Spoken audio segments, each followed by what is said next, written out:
नमस्कार। IBPS SO राजभाषा का इंटरव्यू लिया जाने वाला है, जो कि संभवतः मार्च फर्स्ट वीक में शेड्यूल है। और इसी श्रृंखला में हम लोगों ने मॉक इंटरव्यू आज कंडक्ट किया, जिसमें हमारे जो अगले अभ्यर्थी हैं जिनका मॉक इंटरव्यू हम करेंगे, मनीराज जी हमारे बीच हैं। मनीराज जी, आप हमारी बात सुन पा रहे हैं? हमारी आवाज सुन पा रहे हैं? जी सर, नमस्ते सर। नमस्कार मनीराज जी, आपका बहुत बहुत स्वागत है। जी शुक्रिया सर। सर मेरी वॉइस क्लियर है?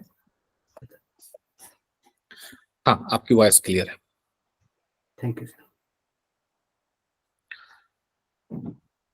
मनीराज जी, अपने बारे में हमें कुछ बताएं। आपका ये जो एप्लीकेशन फॉर्म है वो तो हमें दिख रहा है। जी सर। सर मेरा नाम मनीराज कुमार है। मैं बिहार राज्य के बेगूसराय जिले का निवासी हूँ। मैंने अपनी 10वीं और 12वीं की परीक्षा बिहार बोर्ड से उत्तीर्ण की है।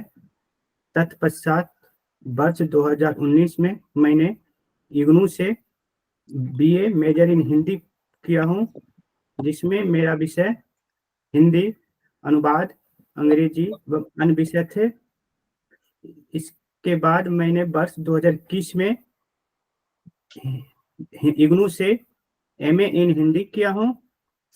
तत्पश्चात वर्ष 2019-2022 में मैं भारत सरकार की सिविल सेवक प्रशिक्षण संस्थान सब मीडिया स्कूल आईआईएमसी नई दिल्ली से रेडियो एवं टेलीविजन पत्रकारिता में स्नातकोत्तर डिप्लोमा उत्तीर्ण किया हूँ। ईयरफोन है ढंग का कोई?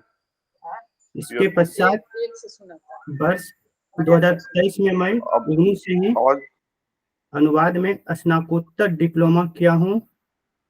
इसके साथ मैं बताना चाहूँगा कि मैं हिंदी में यूजीसी नेट और जेआरएफ उत्तीर्ण हूँ। साथ ही नेशनल टेस्टिंग एजेंसी द्वारा आयोजित आईएमसी एंट्रेंस एग्जाम में मैंने ऑल इंडिया रैंक 1 प्राप्त किया था। Thank you sir. अच्छा, जी तो मनीराज जी, ये बताएं कि बैंकिंग इंडस्ट्री में जी राजभाषा अधिकारी क्या मायने हैं? राजभाषा अधिकारी के क्या महत्ता है?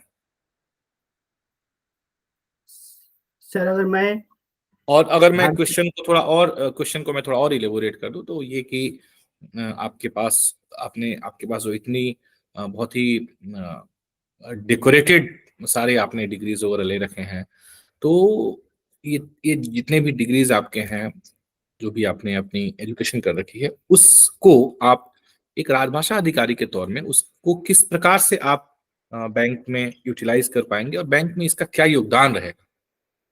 जी सर, सबसे पहले सर मैं बताना चाहूँगा भारतीय रिजर्व बैंक द्वारा जारी मास्टर परिपत्र के अनुसार राजभाषा अधिकारी के कुछ कार्य हैं जो कि सरकारी बैंक में कार्यरत किसी राजभाषा अधिकारी को करना पड़ता है।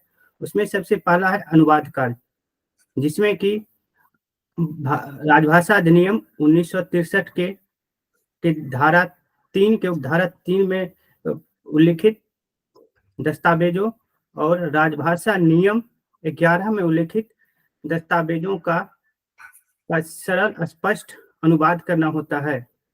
तो महोदय, मैंने अपनी ग्रेजुएशन में और तत्पश्चात मैंने पीजी डिप्लोमा अनुवाद में किया हूँ। तो मुझे इस नॉलेज का मैंने यूज करूंगा अनुवाद करने में। तत्पश्चात महोदय, एक राजभाषा अधिकारी का एक महत्वपूर्ण कार्य है भारत के राजभाषा नीति का कार्यान्वयन करना। तो महोदय, मैं अपने ग्रेजुएशन, पोस्ट ग्रेजुएशन और पीजीडीटी तीनों के सिलेबस में मैंने राजभाषा नीति पढ़ा हूँ। तो इस नॉलेज का मैं अपने कार्यालय में राजभाषा क्या है राजभाषा नीति, मनीराज जी? जी सर, राजभाषा अगर आप हमें संक्षेप में बताएं तो। जी सर, राजभाषा नीति भारत सरकार के कार्यालयों में प्रयोग होने वाले भाषा से संबंधित नीति है, जिसमें कहा गया है कि भारत की राजभाषा देवनागरी लिपि में हिंदी है। इसके साथ ही अंग्रेजी भाषा का प्रयोग भी हिंदी के अतिरिक्त किया जा सकता है। वर्तमान में कुछ कार्य सिर्फ हिंदी में किए जाते हैं, कुछ कार्य केवल अंग्रेजी में किए जाते हैं, कुछ कार्य हिंदी और अंग्रेजी दोनों में करना अनिवार्य है, और कुछ कार्य के लिए हिंदी में या अंग्रेजी में करने का विकल्प प्रदान किया गया है। केवल अंग्रेजी में कौन से कार्य किए जाने हैं? सर, जो भारत सरकार के या केंद्रीय सरकार के कार्यालय से क्षेत्र गौ के राज्य सरकार के कार्यालयों के साथ पत्राचार सिर्फ अंग्रेजी में किए जा सकते हैं।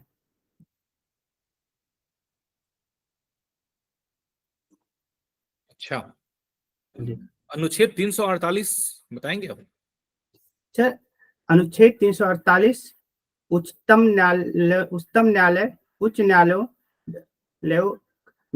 और विधियों और विधेयकों की भाषा से संबंधित प्रावधान इस अनुच्छेद में किया गया है। अच्छा जी, संतोष जी।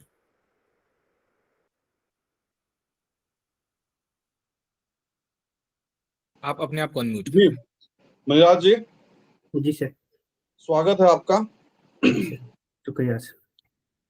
अच्छा, आप प्रेफरेंस फॉर्म में जी सर। किस बैंक को प्राथमिकता दिए हैं, या दूसरे शब्दों में कहें कि अगर आपको मौका मिले बैंक का सिलेक्शन के लिए, किस बैंक में जाना चाहेंगे आप राजभाषा अधिकारी के तौर पर? सर, मैंने प्रेफरेंस में पहला बैंक ऑफ इंडिया को दिया है।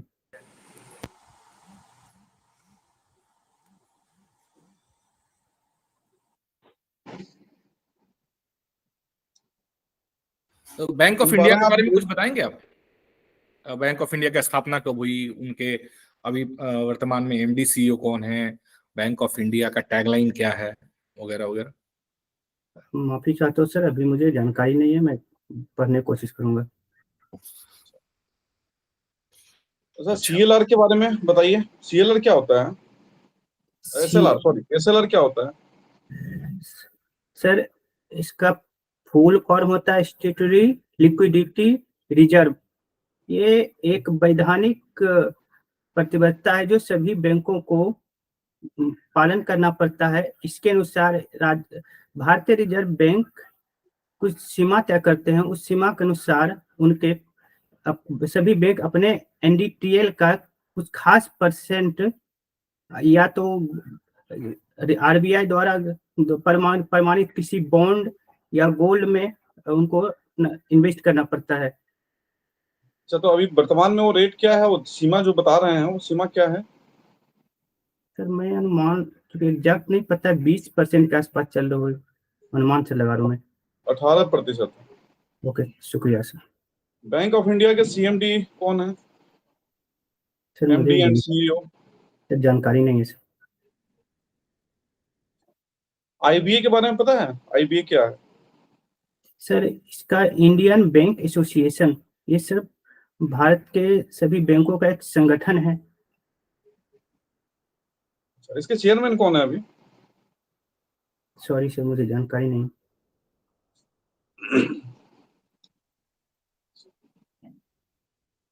एक टर्म होता है बैंकर्स चेक, पता है बैंकर्स चेक क्या होता है? सर, एग्जैक्ट तो नहीं है, मैं कुछ अनुमान लगा सकता हूँ। नहीं, अनुमान साक्षात्कार में अनुमान नहीं चलता है। सर सॉरी सर, मुझे एग्जैक्ट जानकारी नहीं है। अच्छा, बेगूसराय के बारे में कुछ बताइए। सर, बेगूसराय बिहार की एक औद्योगिक नगरी है। साथ ही अगर साहित्य से संबंधित करें तो यह राष्ट्रकवि रामधारी सिंह दिनकर की जन्मभूमि है, और यहाँ एशिया की सबसे बड़ी मीठे पानी की गोखुर झील और रामसर स्थल, बिहार के एकमात्र रामसर स्थल कांवर झील अवस्थित है। अच्छा मनिराज जी, एक राजभाषा अधिकारी के तौर पे बैंक में आपके ऊपर अनुवाद की जिम्मेदारियां भी होंगी। जी सर। तो अनुवाद की सीमाएं आपके लिए कहां तक निश्चित होंगी? सर, ये ऑफिस की प्रशासनिक अनुवाद की बात मैं क्लियर समझ नहीं पा रहा हूँ। मतलब बैंक के संदर्भ में किस सीमा तक आपके ऊपर अनुवाद की जिम्मेदारी होगी? सर, मैं प्रश्न क्लियर समझ नहीं पा रहा हूँ। सीमा का किस तरह की सामग्री का अनुवाद करने के लिए आप अधिकृत होंगे और किस तरह की सामग्री का अनुवाद आप नहीं कर पाएंगे? सर पहले तो मैं सांविधिक अनुवाद स्टैट्यूटरी ट्रांसलेशन करने के अधिकारी नहीं होऊंगा। जैसे और जैसे आपको क्या लगता है बैंक के संदर्भ में स्टैट्यूटरी ट्रांसलेशन क्या हो सकता है?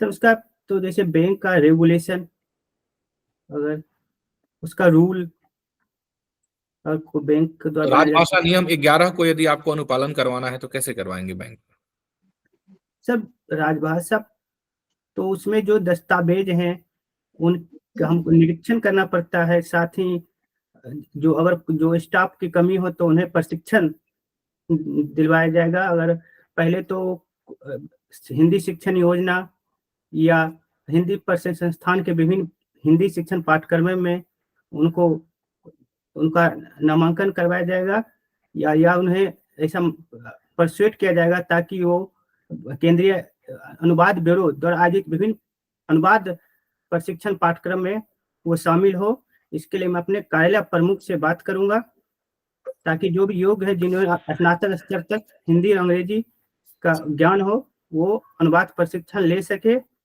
और अगर उसके बाद वो जो स्टाफ है अपना अनुवाद का कार्य करें और इसके लिए बार बार निरीक्षण करके अपने कार्यालय प्रमुख को रिपोर्ट दूंगा। आपने एग्जिम बैंक के बारे में सुना है? Yes sir. क्या होता है? Sir export import bank. एक टर्म आता है foreign bills negotiated. Foreign bills negotiated, अगर ये आपके सामने ऐसा टर्म आता है तो आप इसका अनुवाद हिंदी में किस प्रकार से करेंगे?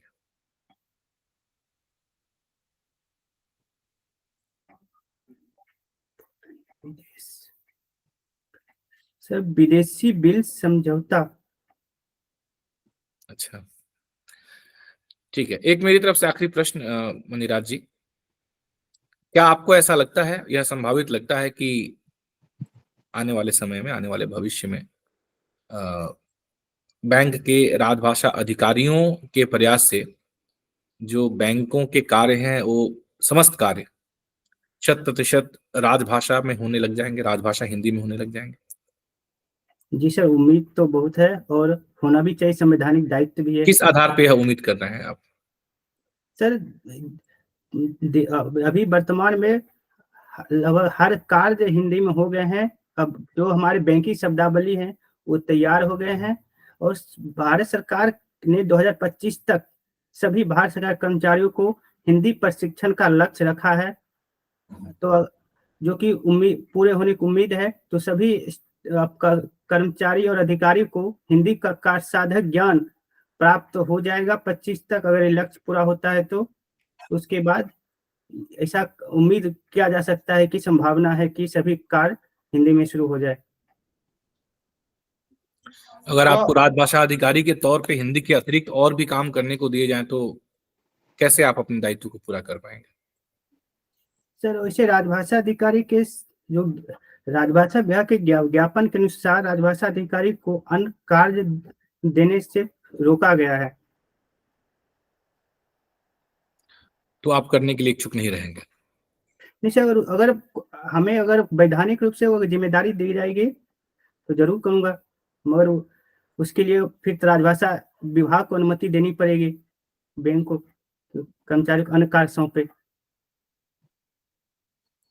ठीक है मणिराज जी। अच्छा जी सर। मणिराज जी, अभी आप जी। बोले कि प्रशिक्षण कराऊंगा अपने जो कार्मिक हैं उनको प्रशिक्षण कराऊंगा, तो प्रशिक्षण किस प्रकार के प्रशिक्षण की व्यवस्था सीएसटीआई के माध्यम से सीएसटीआई के माध्यम से कौन कौन से प्रशिक्षण दिए जाते हैं, किस किस स्तर के? सर वर्तमान में केंद्रीय हिंदी प्रशिक्षण संस्थान द्वारा हिंदी भाषा, हिंदी आशुलिपि और हिंदी टाइपिंग प्रशिक्षण दी जाती है। अच्छा, तो हिंदी भाषा में कुछ कोर्स कुछ उनका है, उसके बारे में बताएंगे आप? जी सर। कौन कौन से पाठ्यक्रम है? सर हिंदी भाषा संबंधित कुल 4 पाठ्यक्रम वर्तमान में हिंदी प्रशिक्षण संस्थान करा रहे हैं, जिसमें प्रबोध, प्रवीण, प्राग और पारंगत शामिल हैं। ओके, तो प्रबोध किस स्तर का पाठ्यक्रम है? सर प्रबोध वैसे कर्मचारियों के लिए है जिन्हें प्राइमरी स्तर तक के हिंदी का ज्ञान नहीं है, उन्हें प्रबोध पाठ्यक्रम में सीधा नामांकन कराया जाता है। अच्छा, तो मान लीजिए कि कोई कर्मचारी कहे कि मैं सर 5वीं कक्षा तक जो है मैंने हिंदी की पढ़ाई की है, लेकिन व्यवहारिक ज्ञान नहीं है, वो लिखने पढ़ने में अभी मतलब असमर्थ हैं, उनको आप किस कोर्स के लिए नामांकन कराने का प्रयास करेंगे या नामांकन कराएंगे, किस पाठ्यक्रम के लिए? सर तो उन्हें प्रवीण के लिए कराएंगे। ओके। प्राज्ञ के लिए क्या अर्हता है?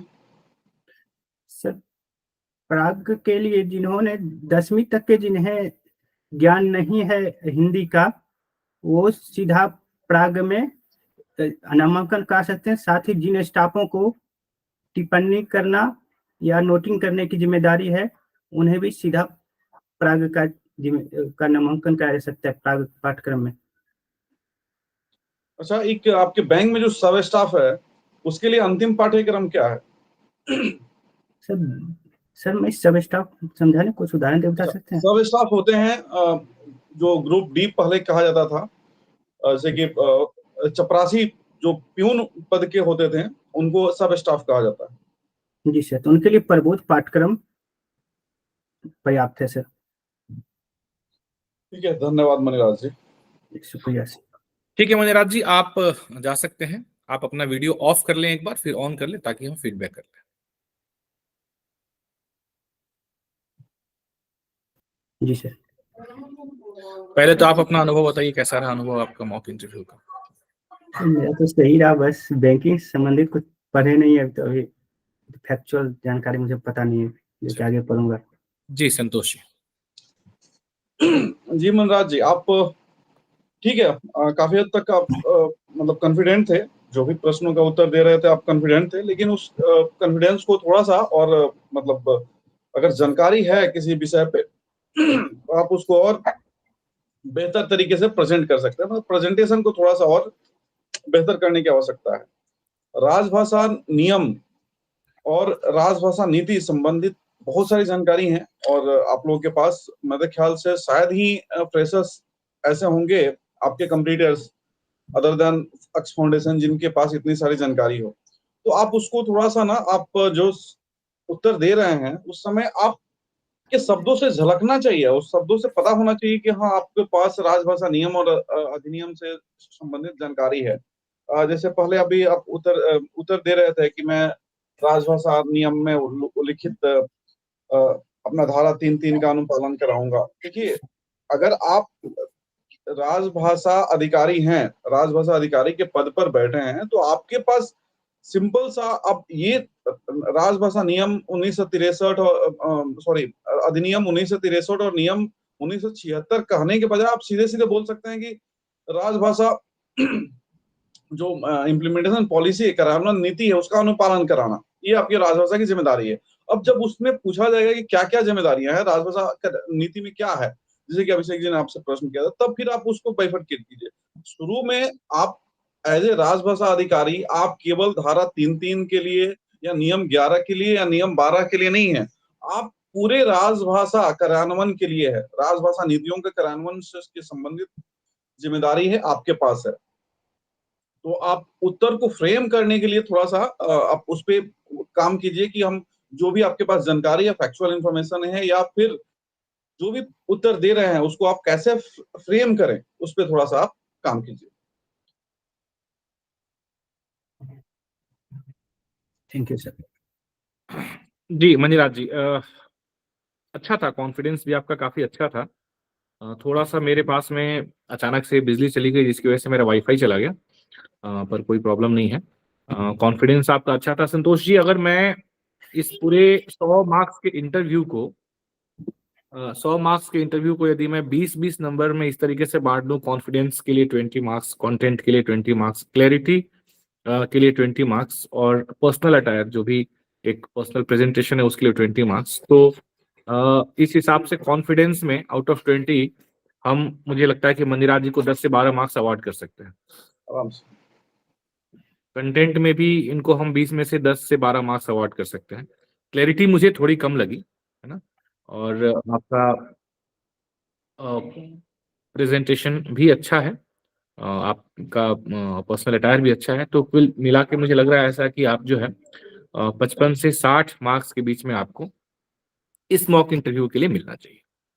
तो ठीक है मुनिरा जी, बहुत बहुत शुभकामनाएं आपको, और बढ़िया से तैयारी कीजिए, और फिर उसके बाद में बढ़िया से इंटरव्यू दीजिए। बहुत बहुत ढेर सारी शुभकामनाएं आपको।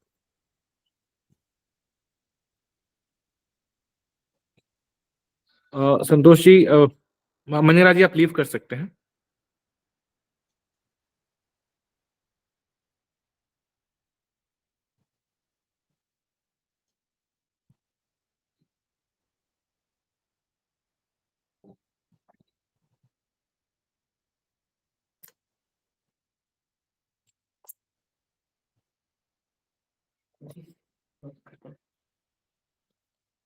चलिए,